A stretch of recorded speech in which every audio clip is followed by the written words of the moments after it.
All right. Hello to the Xavier mathematics and actuarial students. My name is Paul Johnson, and I'm the guy that was supposed to be at your job panel today, but because of the fact that I did not pay attention to time zones, which I should have, being an actuary and being a consultant and being a math guy, you would think that I would have gotten that right, but I did not. So, life lesson there. Even actuaries, even mathematicians can make mistakes, and I quite often do. And so, anyway, I apologize for not being at the job panel today, but I thought I'd give you a little video rundown about myself and my career. And I just wanted to introduce myself and allow you guys to ask me any questions you want to ask me. So, feel free to put some comments on YouTube and I will answer your questions. If you're interested in other videos, let me know.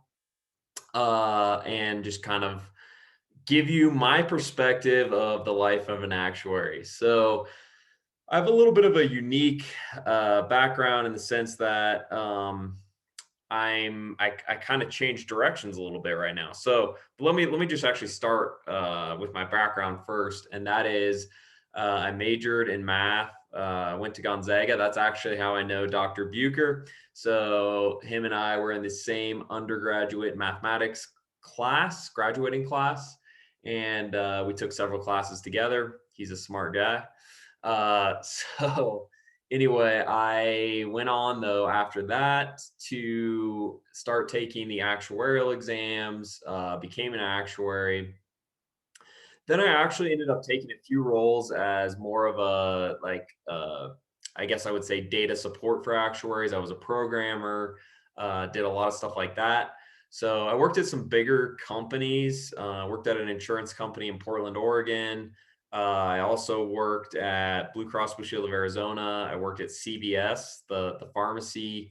They have basically some subsidiary type things that are more insurance type of things.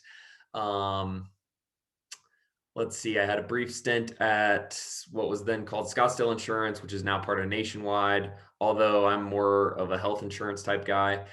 And I'm currently a consultant at a place called Edrington Health Consulting.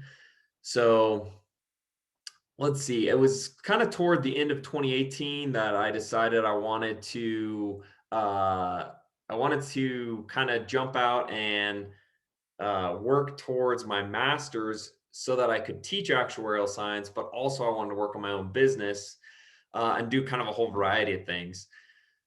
Um, so right now I'm actually an actuarial consultant part-time. I'm working on my master's in statistics and I'm also teaching some math classes at the same time. So doing kind of a whole variety of things right now, which I like. I like the variety of it. My schedule is varied, so I like that aspect of it. But to give you kind of my perspective as an actuary, I would say it's a great job if you like problem solving, if you like working with other people. It's not like you're just sitting at a desk all day crunching numbers. There is a whole communication aspect to it as well. Although I will say that's a little more true in the consulting area than maybe if you're internal at an insurance company. Although I would say it's true there as well. Um, and then I should say there's different types of actuaries too. So you have actuaries that are in the health insurance area, which is what I'm in. You have property casualty actuaries. You have life insurance actuaries. So the three that I just listed are more kind of under the insurance umbrella.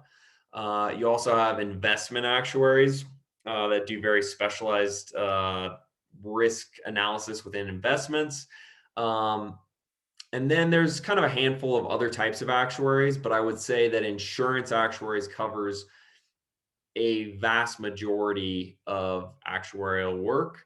Um, and really kind of, I would say the main the main different like the main reason that you want to have an actuary within the insurance sector is the fact that it's a little bit different than a normal business. So like With insurance, really what you're doing is you're selling a promise, right? So you charge some sort of premium.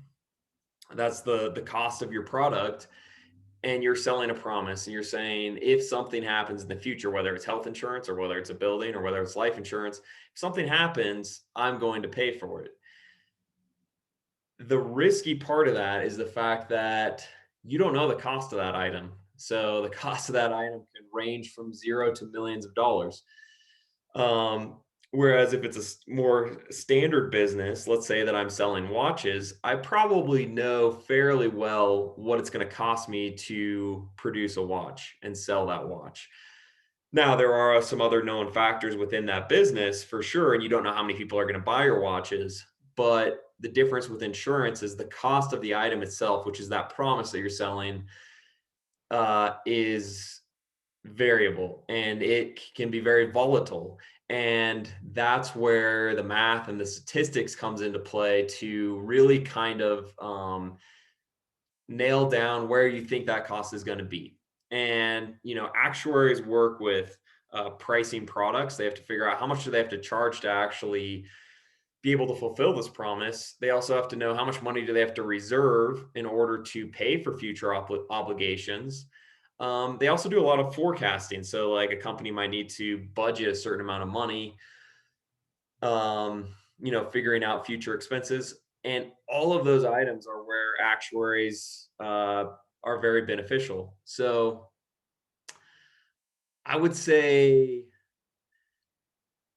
in terms of the skills that are required, I mean, definitely mathematics is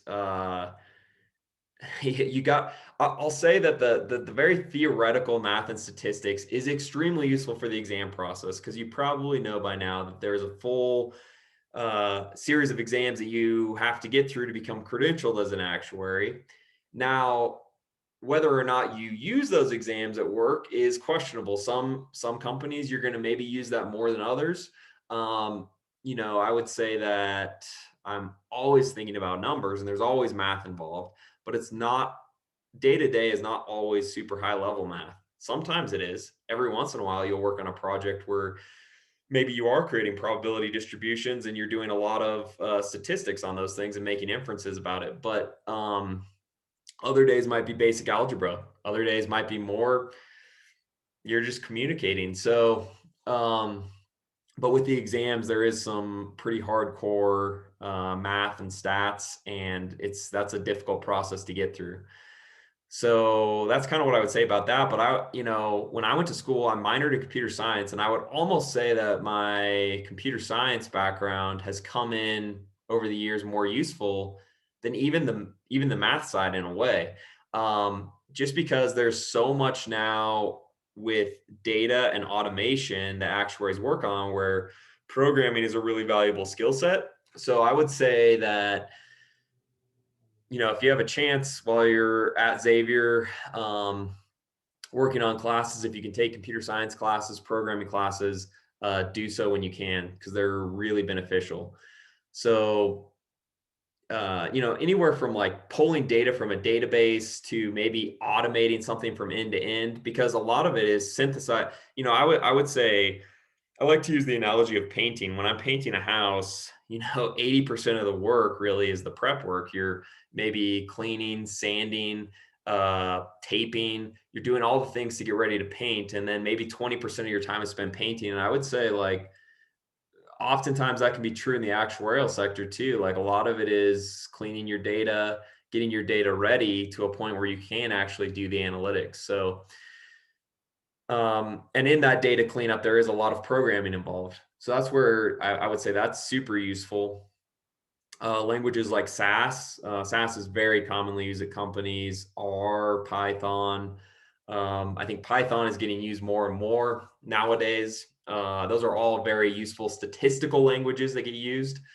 But if you can learn the basics of SQL, that's always beneficial as well. Or even like more traditional programming languages, I think is also useful. So those are some of my thoughts on kind of skill sets that are good for actuaries. Um, And in terms of like your day-to-day job, depends on where you're working. Obviously now with the pandemic, so many actuaries have the ability to work from home. That was already becoming a thing before the pandemic. It's even more of a thing now. I would say that can be, depending on your personality, can be either advantageous or maybe not. If it can sometimes drive you crazy working from home all the time, but also sometimes is really nice for the flexibility. Um, but yeah, so that's a little bit of the skill sets I'm kind of bouncing around here. But I guess I would say for myself, um, I was getting to a point where I really enjoyed the work, but I was getting, I guess, the kind of the corporate world, constant deadlines, not much vacation, and just this constant grind was getting to me a little bit. Uh, and not that I like a grind. I mean, I like hard work for sure, but I was ready for some variety. And this is kind of nerdy of me, but when I was taking the exams, I got really excited about the material. And oddly enough, I would get more excited to study for the exams and even sometimes the work that I was doing. And I was like, wow, wouldn't it be really fun to teach this stuff? And that's where the spark came for me to want to go back and get my master's. I mean, not only do a lot of universities, I mean, want at least a master's, if not a PhD, um, but also I felt like it was going to be a good theoretical background to go back and get my master's in stats, just because there are a lot of statistical concepts on the exams. And I think having that theory is really beneficial. But also, it enabled me to get a GTA position where I could kind of practice, so to speak, teaching, but also just see if I like it, see if I like teaching, which I've really loved so far. Um, and it's been really cool because I've been able to do this statistical consulting gig, and so I kind of get like that actuarial creative side, and I really love that kind of work.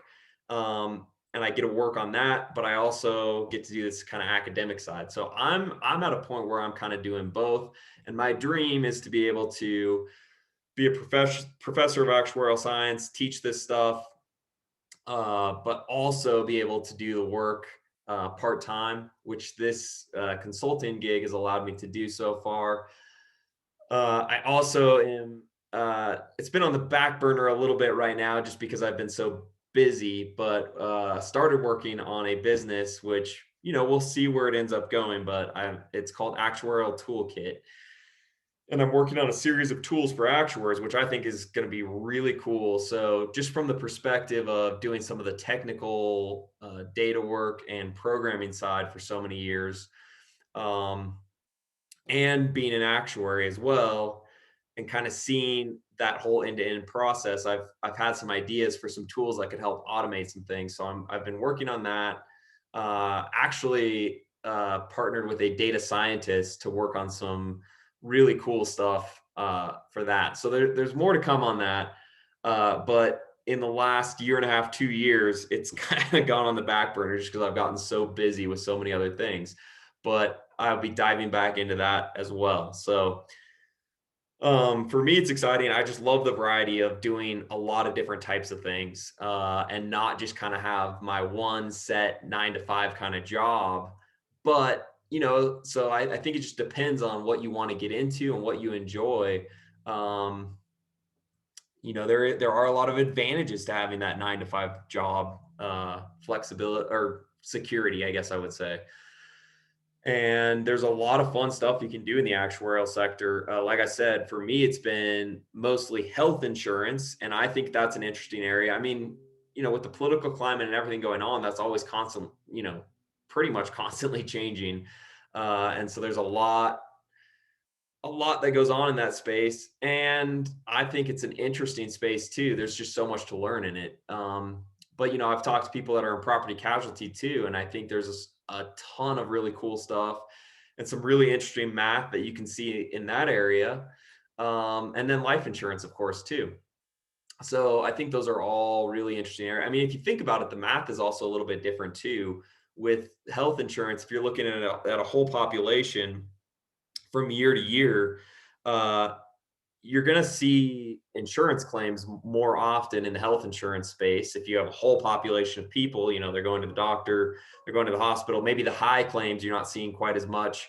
Maybe that's a lower frequency, but overall your population, you can kind of analyze year to year. Whereas if you think about uh, life insurance, you might buy life insurance that may not get utilized till 30, 40 years later. So the math behind that is quite a bit different. You also think about property and casualty. Maybe you're insuring buildings in a hurricane area where that's a rare occurrence. So that might be something that's low frequency, high severity type of math that you're looking at. So they're all different types of things. But one thing I will say as an actuary, most every actuary still to this day very heavily relies on Microsoft Excel. So even if you do a lot of your hardcore data analytics, with some programming language, some database, quite often, just because of the flexibility and the presentation ability with Excel, I think that's a good skill set to have. So that's one other comment I wanted to make. Um, let's see, what else would I have told you guys in person? Um, I think those are some of the highlights. Um, Oh, and then people like to ask a lot about what actuaries make. I mean, you can Google that online and you'll see that actuaries do make a decent amount of money, which is the other great thing about the actuarial profession. I will say the range is all the way from maybe 60,000 a year up to 250,000 a year, and that depends on your experience, the amount of exams that you've passed, the industry that you're in, and all sorts of stuff. I think the last average I saw was or maybe the median was like 108,000, something like that in the US. Uh, so again, that's gonna, when you pass exams and you become credentialed, there's more value placed behind that. Um, and there's different levels of responsibility you can have when you're a credentialed actuary as well. So that comes into play in terms of the pay that you might receive. So these are all things that I think are great benefits to being an actuary. And I mean, the other thing that I love about it is you get to work with a ton of really smart people. And I think it constantly makes you better being surrounded by people who are ambitious, that are smart, and that you can learn from. So I find that I'm constantly challenged, and it's a very engaging career, and you can make a real impact with what you're doing. So I think those are all the great aspects about it. Um, I guess I would say so now that I've said like all the positives, the negative I would say is just if you get tired of kind of that corporate 9 to 5, and many companies, it's not just 9 to 5. It might be like 7 to 8. You might be working a ton of hours, and there could be some stress, and um, like the being at a desk all day in front of a screen, like that kind of stuff can get to people. So that's something to definitely consider, I think, as a negative. And again, the amount of hours that you're going to work is going to depend on the type of company you're at and the type of boss you have too. That really, really will affect things. So, um, but if you have any questions about the career itself, about my personal experience, feel free to put comments below. I will definitely answer your questions. I hope you enjoyed a little bit of my background here. I've got couple nerdy math things up here I always like to brag about, but what do we got up here? We got Euler's formula. We got just a basic picture of the Pythagorean theorem, the Archimedean spiral, Fibonacci golden spiral, and then the middle thing is my certificate from getting my ASA. That's the credential from the Society of Actuaries. So, I guess I should end with that too, is that exam process, if you can start that while you're in school, I do think that's super beneficial. job market is getting more and more competitive than it used to be, especially because there's so many actuarial programs that have popped up across the nation, and students are getting a head start on those exams.